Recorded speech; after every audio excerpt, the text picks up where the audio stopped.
serious. You're gambling with the lives of involved. millions of people. You think- You're gambling with World War III. You're gambling with World War III. Ukraine's President Zelensky has been kicked out of the White House after an extraordinary televised shouting match with Donald Trump and his Deputy President JD Vance, which triggered an outpouring of support and solidarity from more than 24 world leaders.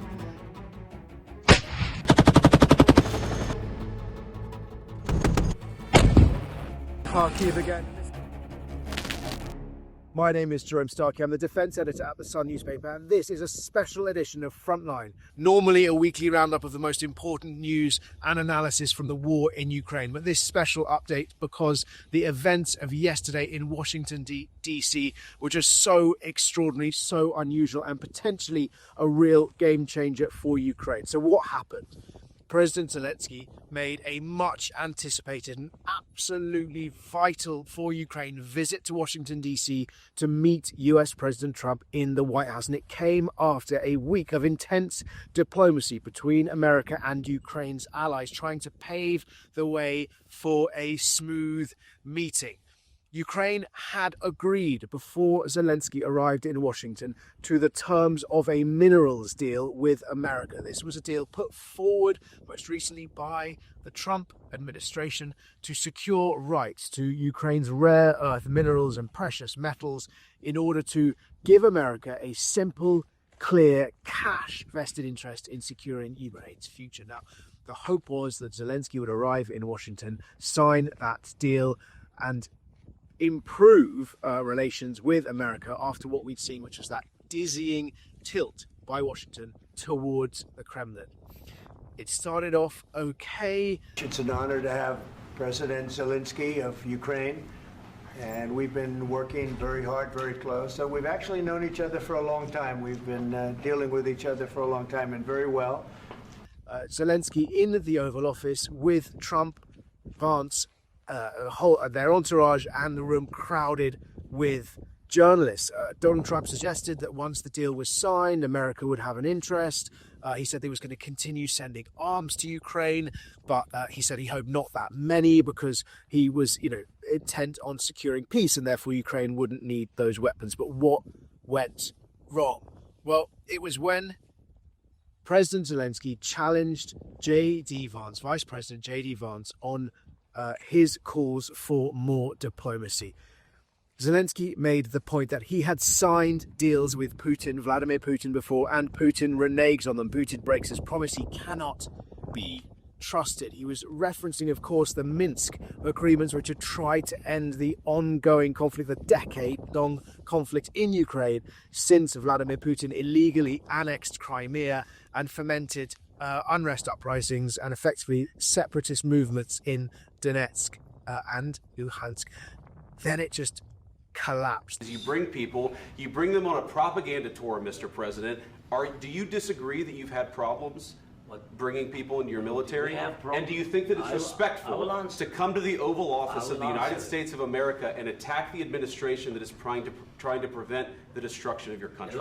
The meeting, or rather, erupted. We saw Trump and Vance shouting down Zelensky. Vance particularly asking Zelensky, when are you going to say thank you? We haven't shown any gratitude for all of America's support. Donald Trump saying he's gambling, that Zelensky was gambling with World War III, that he doesn't hold any cards. It really was extraordinary, incredibly undignified, I would say, by the US president and his deputy. Not the sort of behaviour that you would expect from world leaders, and certainly not in an environment as prestigious as the Oval Office. We'll feel it in the future.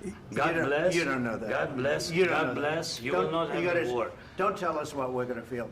We're trying to solve a problem. Don't tell us what we're going to feel. I'm not telling you. Because I'm you're in no answering on position this to question. dictate that. That's Remember exactly what this. you're doing. You're in no position to dictate what we're going to feel. The meeting was cut short. The White House then briefed that Marco Rubio, Secretary of State, had ordered Zelensky to leave the White House. The minerals deal wasn't signed. I mean, what we saw during that meeting as well was Ukraine's ambassador to America sitting in the room with her head in her hands in despair and dismay. And that sentiment, I think, has been reflected here in Ukraine. But what's also interesting is that actually there's been a rallying round Ukraine and indeed Zelensky, because there is a legitimate argument that Zelensky can be abrasive in his clamour for more support, for aid, in the way he makes his case for Ukraine. He has upset his allies in the past. I remember Britain's Defence Secretary, former Defence Secretary Ben Wallace under the Conservative government, famously saying, "We are not Amazons," suggesting every time he goes to Kyiv he gets a shopping list. They want more of this or more of that. But that is understandable, because look around me. This is the price that Ukraine is paying in this conflict, a price it is paying in the lives, tens of thousands of lives of its very best and bravest soldiers. Zelensky didn't sign the minerals deal. He left the White House. He appeared on Fox News later that evening, and when he was asked would he like to apologise to the American president, he said no, but he said he respected the president. He said he was grateful to the American people and for bipartisan support, suggesting that in fact these sorts of issues should be discussed in private, these sorts of differences. In Ukraine, people who are not even necessarily Zelensky supporters have been appalled at the way they see he was ambushed in the White House. And that actually, just as when Trump called him a dictator and suggested his approval rating was on the floor at 4%, when it wasn't, nonetheless, that sort of attack from outside has seen a boost to Zelensky's support inside. And we've also seen in the last 24 hours the huge number of comments from mostly on Twitter, but elsewhere, from countries saying we stand with, almost every country in Europe. Particularly, it was led by the Baltics, but we've heard it from Austria, we've heard it from France's Prime Minister, saying that when Zelensky refused to bend in the White House, he was the honour of Europe. More than 25 countries, and that number probably growing now, lending their support, showing their solidarity for Ukraine. But nonetheless, it's a really uncertain time now, because we have to wait and see how America responds. Immediately, it has said that it will cease support for financial support, aid support for rebuilding Ukraine's energy infrastructure. That's civilian energy infrastructure, which Vladimir Putin and Russia's armed forces have been targeting deliberately and systematically since the first autumn of the war.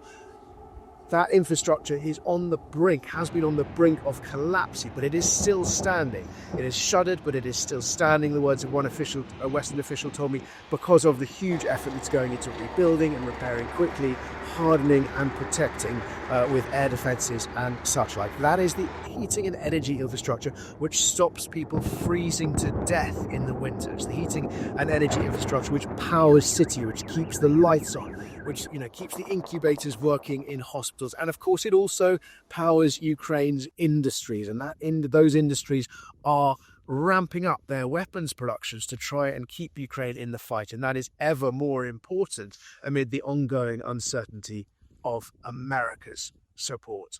I think one other point worth making before we end this special edition is that that show of solidarity that we've seen from around the world, perhaps fueled by the fear that if this is how America can treat its strategic ally Ukraine, then of course perhaps that is also how America might treat its other allies as well. Many in NATO have already been worried that America was retreating from Europe, retreating from the North Atlantic area, retreating in its commitment, both ideological and perhaps financial and military commitment to NATO, as Donald Trump pivots his focus towards what he sees as the looming threat from China. So not just a day of huge concern for Ukraine, but a day of huge concern for Ukraine's other allies as well. As ever, if you have any questions, please do ask them in the comments below, and I'll endeavour to answer as many as I can at our next scheduled update. And if I can't answer them then, I will answer them in the comments as well. Thank you for watching Frontline.